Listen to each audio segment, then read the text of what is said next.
Mapagpalang araw po sa inyong lahat. Welcome to DJ Sean Stories. Turn on your notification bell, like and subscribe para sa crime stories araw-araw. Sa pag-aasawa, kailangan nagtutulungan ang misis at mister. Nang sa gayon ay maayos ang maging takbo ng kanilang pamilya. Ayon nga sa mga kasabihan, happy wife is a happy life. Naniniwala ka ba dito? Sa tingin po ninyo, gaano tatagal ang isang relasyon kung ang isa sa mag-asawa ay hindi tumutulong sa kanyang asawa sa lahat ng bagay? Bago nga po pala ang lahat, gusto ko lang magpasalamat sa mga masusugid nating manonood. Ang babae sa ating kwento ngayon ay kinilalang si Luz Maria Lopez, 25 years old.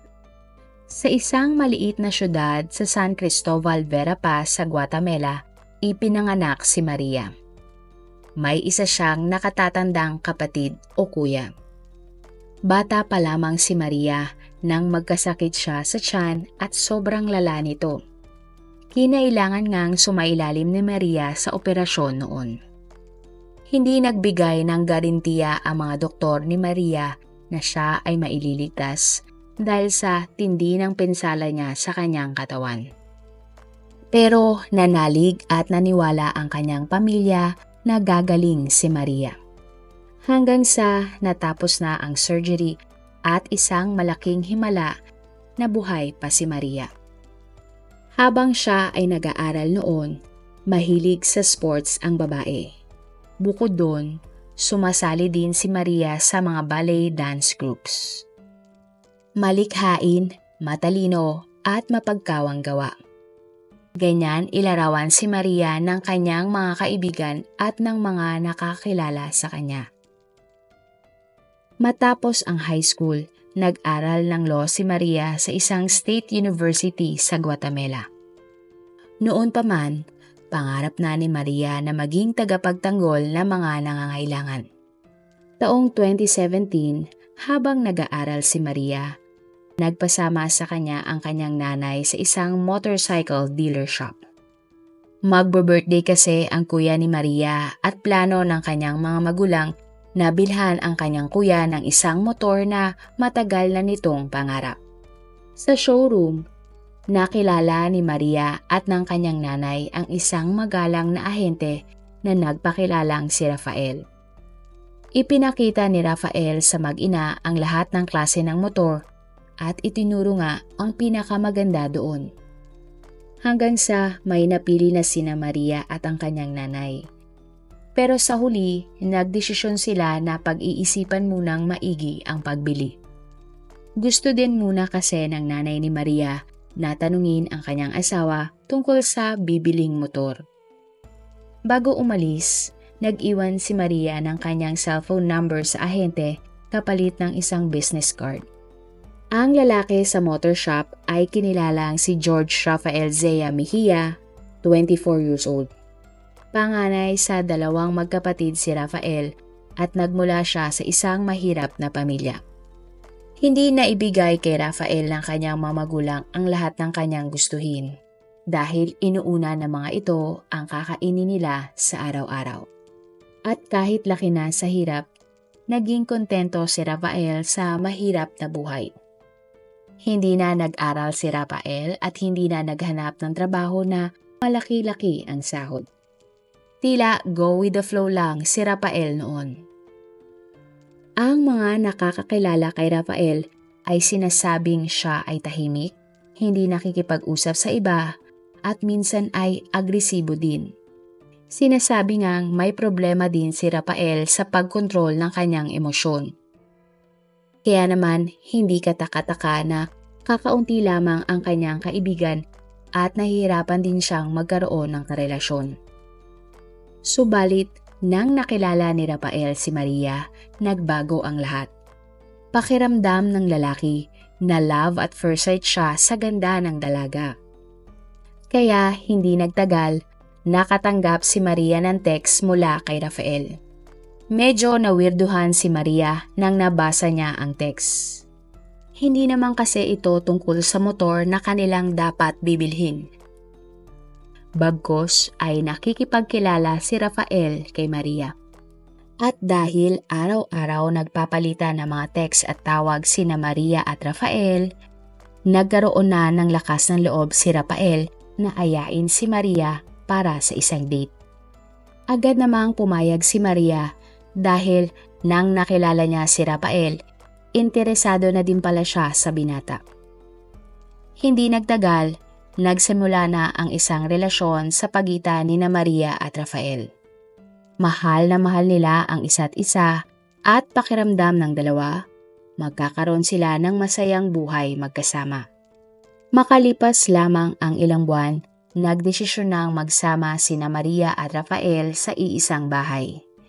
Kahit na tutol ang kani-kanilang mga magulang. Ayon sa mga magulang ni Maria, simula nang ipakilala sa kanila si Rafael, may kakaiba na silang nararamdaman sa lalaki. May isang bagay daw kasi na hindi nila gusto kay Rafael. Ngunit hindi naman nila masabi kung ano ito. Kumbaga, parents' instinct.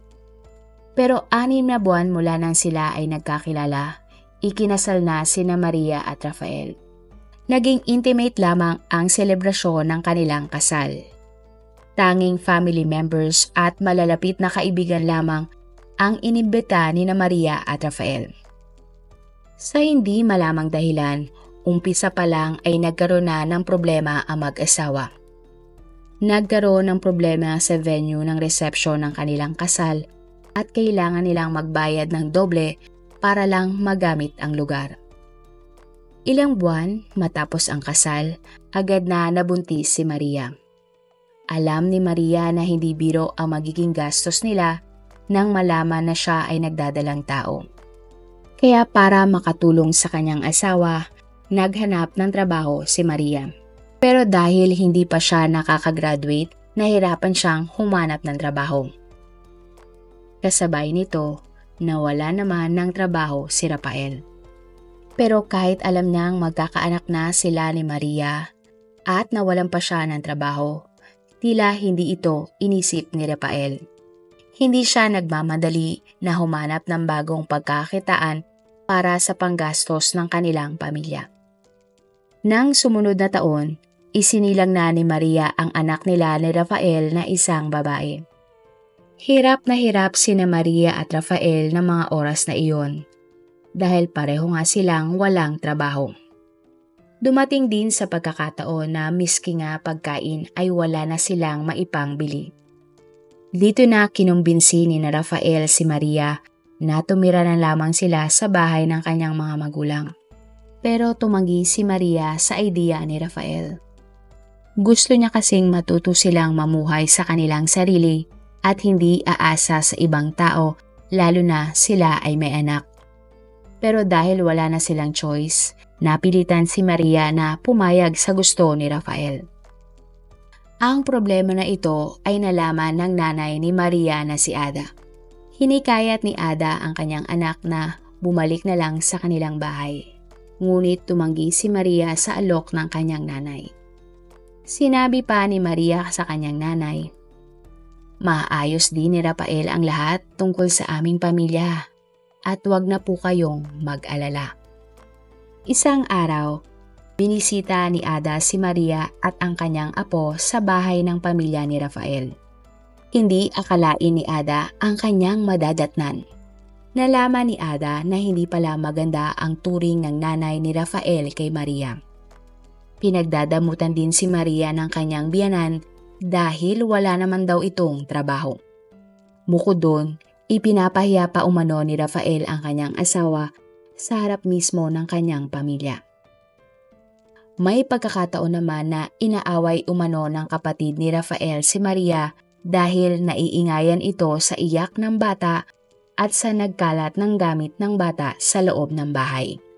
Ang lahat ng ito ay nakikita ni Rafael. Subalit ni minsan hindi man lang niya ipinagtanggol ang kanyang mag-ina laban sa kanyang pamilya. Nang araw na iyon, nakumbinsi ni Ada ang kanyang anak na umuwi na lang sa bahay kasama ang kanyang apo. agad namang pumayag si Maria na sumama na sa kanyang nanay. Hindi nagtagal, sumulpot na lang sa labas ng pinto ng bahay ng pamilya ni Maria si Rafael, na nakikipag-usap sa kanyang asawa na bumalik na sa kanyang piling.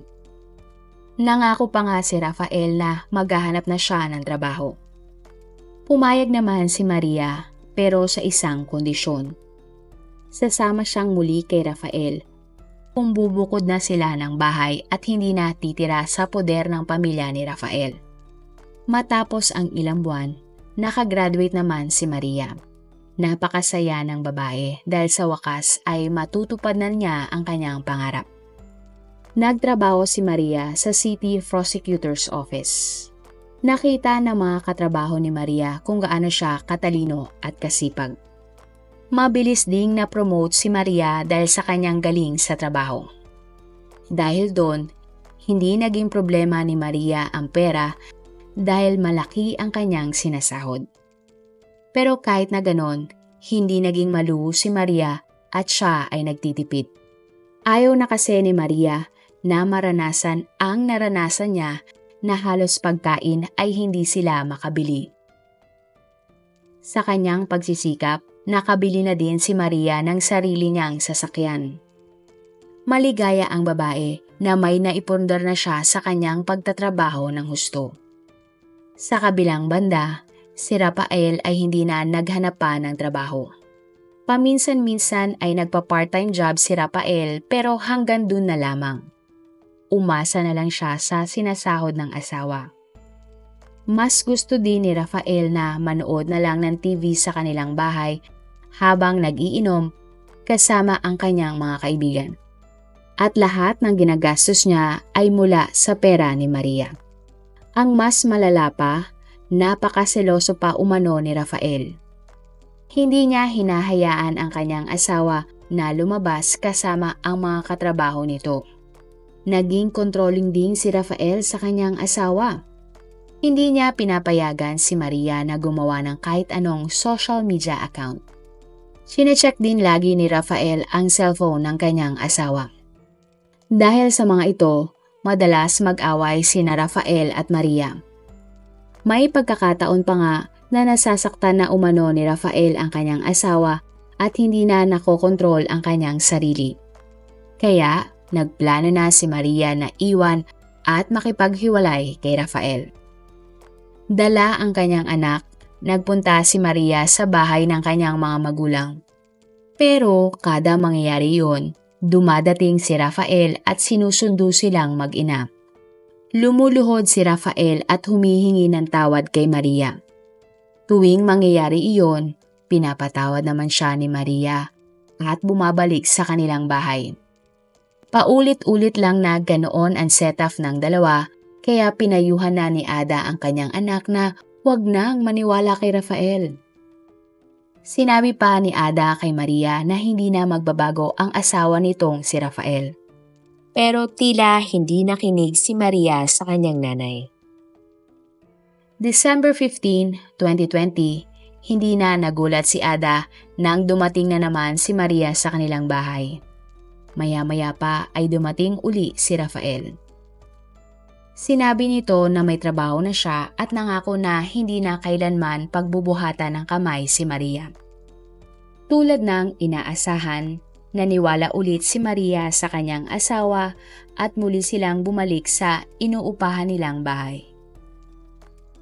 January 2021, tumawag si Maria kay Ada para sabihin na wala pa ding trabaho si Rafael at ninakaw pa ng lalaki ang kanyang pera. Kaya nag-alok si Ada na bibigyan niya ng pera ang anak para magamit nitong panggastos habang hindi pa sumasahod si Maria. Pumayag naman si Maria at sinabi sa kanyang nanay na magkita sila sa January 19. Subalit nang dumating ang araw na ito, hindi naman sumipot si Maria. Ilang beses tinext at tinawagan ni Ada ang kanyang anak, subalit wala siyang natanggap na sagot mula dito. Kinabukasan, pumunta si Ada sa pinagtatrabahuhan ni Maria. Dito, nalaman niya na pangalawang araw na palang hindi pumapasok si Maria sa trabaho at hindi rin nila makontak ito. Nang araw din na iyon, nagpunta si Rafael sa police station para i-report na nawawala si Maria. Ang akala daw kasi ni Rafael, nasa bahay ng kanyang biyanan ng kanyang asawa. Maya-maya pa, dumating naman si Ada at sinabi sa mga pulis na may kakaiba siyang pakiramdam. Agad na ipinakalat ng mga pulis ang detalye ni Maria para siya ay makita. Nang nagsisimula na ang paghahanap kay Maria, si Rafael ang unang naging suspect ng mga pulis. Wala namang kasing kaaway si Maria na pwedeng kumidnap sa kanya. Dagdag pa doon, si Rafael ang huling kasama ni Maria bago siya mawala. Mariin namang itinanggi ni Rafael na may kinalaman siya sa pagkawala ng kanyang asawa. Pero hindi naman masagot ni Rafael ang mga pulis nang tanungin siya kung bakit hindi agad siya nag-report nang nawawala si Maria. Wala ding nasagot si Rafael nang tanungin siya ng mga pulis na kung alam niyang nasa bahay ng biyanan ang kanyang asawa, bakit hindi siya nagpunta doon para sunduin ito. Lalo na at madalas naman niya itong ginagawa. Habang pinaghahanap ng mga pulis si Maria, aksidenteng nahanap ng mga tubero ang babae. Subalit sa kasamang palad, labi na si Maria nang siya ay natagpuan. January 2022, ipinatawag ang grupo ng mga tubero sa isang kalye dahil barado ang isang imburnal doon. Nang itaas na nila ang takip ng imburnal, isang plastik ang kanilang natagpuan.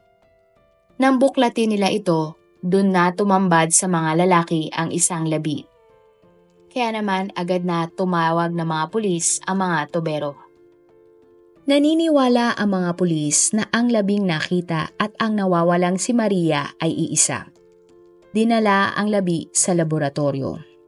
Kinunan ng DNA samples ang pamilya ni Ada para ikumpara sa DNA ng labi. Sa resulta, nakumpirma nga na si Maria ang natagpuang labi. Sa autopsy, lumalabas na maraming pinsalang tinamo si Maria at ang kanyang kinamatay ay pananakal. Labis na kalungkutan ang naramdaman ng pamilya ni Maria nang malaman ang kanyang sinapit. Sinabi naman ng mga magulang ni Maria na walang ibang gagawa noon sa kanilang anak kundi ang asawa nitong si Rafael. Napakarami na daw kasing pagkakataon na sinakta ni Rafael si Maria. May nakuha namang ebidensya ang mga pulis na may nag-send sa kanila ng isang audio recording. Sa audio, maririnig ang paghingi ng tulong ni Maria habang sinasaktan siya ni Rafael. Isang protesta ang isinagawa ng pamilya ni Maria para kondinahin ang napakasakit na sinapit ng babae. Hustisya nga ang sigaw nila para kay Maria. Agad na inaresto ng mga pulis si Rafael. Kinasuhan siya ng murder at ikinulong habang hinihintay ang trial. Pero itinanggi ni Rafael ang krimen. Sinabi niya sa mga pulis na nang araw na nawala ang asawa ay hinatid pa niya ito sa trabaho. Subalit, wala namang ebidensya o kuha ng CCTV na magpapatotoo ng mga sinasabi ni Rafael. Sa bahay naman na mag-asawa, nakita ng mga pulis ang plastik na katulad na nakita sa labi ni Maria. Nakausap din ng mga pulis ang mga kapitbahay na mag-asawa. Ayon sa mga ito, ilang beses nilang narinig na pinagbabantaan ni Rafael ang buhay ni Maria. Matapos ngang makalap ang lahat ng ebidensya at ang mga salaysay ng mga witness, binuo nila ang posibleng nangyari. Timeline ng mga pangyayari ayon sa investigasyon ng mga pulis. Pinaniniwalaan nila na nangyari ang krimen ng January 19 ng gabi. Ito nga rin ang araw na dapat kikitain ni Maria ang kanyang nanay. Marahil ay nabulag na si Rafael ng galit niya kay Maria at kahit hindi nag-aaway ay bigla na lang sinakta ni Rafael ang kanyang asawa. Hanggang sa masakal ni Rafael si Maria at tuluyan nang nawalan ng buhay ito. May indikasyon din daw na sinubukang lagyan ng langis at apoy ni Rafael ang labi. Pero marahil naisip ni Rafael na mapapansin agad ng kanyang mga kapitbahay ang kanyang gagawin kapag naamoy nila ang usok. Kaya naman inilagay na lang ni Rafael ang labi sa isang plastik. Gamit ang kotse nilang mag-asawa, binaybay ni Rafael ang kanilang lugar at naghanap ng pwedeng pag-iwanan sa labi ni Maria. Hanggang sa narating ni Rafael ang isang kalye na walang ilaw at CCTV. At sa isang imburnal, nilagay niya ang labi ng kanyang asawa. Pagkatapos ay gumawa ng alibi si Rafael na kunwari ay hinatid niya si Maria sa trabaho at nag-report sa pulis na nawawala ang asawa. May nakuha namang kopya ng CCTV ang mga pulis. Dito, makikita na dumaan nga ang asul na kotse ni Maria sa kanyang opisina kung saan siya nagtatrabaho. Pero walang nakitang bumaba ang sinumang tao mula sa kotse. Ang trial ng kaso. July 26, 2022, nagsimula ang trial at nag-plead ng not guilty si Rafael. Lahat ay ginawa ng kampo ni Rafael para maantala ang trial. Sinabi nila na puro circumstantial evidence lamang ang meron sila laban kay Rafael. Wala daw direktang ebidensya na nagtuturo na si Rafael ang pumatay kay Maria. Subalit sa trial, iginiit ng prosecution na nakuha kay Rafael ang cellphone ni Maria. Patay na si Maria pero nakakapag-text pa ito sa kanyang mga kakilala. Ibig sabihin, ginagamit ni Rafael ang cellphone ni Maria para pagmukaing buhay pa ang kanyang asawa. May ebidensya din na ang cellphone ni Rafael at Maria ay nasa iisang lokasyon. Iginiit din ng prosecution na may mga sugat at pasa si Rafael nang siya ay maaresto. Naniniwala ang prosecution na nakuha ng sospek ang mga sugat dahil nanlaban pa si Maria sa kanya. Pero dahil sa restriksyon ng pandemya, muling naantala ang trial ng kaso. October 2022 nang bumaba ang hatol kay Rafael. Napatunayan siyang guilty sa pagpatay sa kanyang asawang si Maria. Hinatulan si Rafael ng 50 years na pagkakakulong. Napunta naman kina Ada ang kustodiya ng kanilang apo. Sa huli, sinabi ni Ada na ang anak ni Maria ang magiging sentro ng kanilang buhay dahil nga wala na si Maria. Sa tingin nyo, bakit kaya nagawa ni Rafael ang krimen? At kung ikaw si Maria, iiwan mo ba o hindi ang iyong asawa kahit na wala itong trabaho? Kung ikaw si Maria at ilang beses mo nang sinubukang iwan ang iyong asawa, papayag ka rin bang suyuin ng iyong asawa at bumalik muli sa kanyang piling? Kung magbibigyan kayo ng pagkakataon na bigyan ng title ang ating storya ngayon, ano ang iyong ilalagay? Marami pong salamat sa inyong panonood. Meron ba kayong mga kwento na gusto nyong i-share sa ating mga manonood? O kung may personal po kayong kwento na gusto nyong i-feature sa ating channel, i-comment down below nyo lang ang inyong mga suggestions. Para naman po sa dagdag kalaman, i-subscribe nyo din po at i-follow ang ating iba pang YouTube channel katulad ng Tagalog Facts and Mysteries by DJ Sean at Manila Boy Wonder Philippines. Marami pong salamat sa pagsuporta nyo sa aming mga channel. God bless everyone!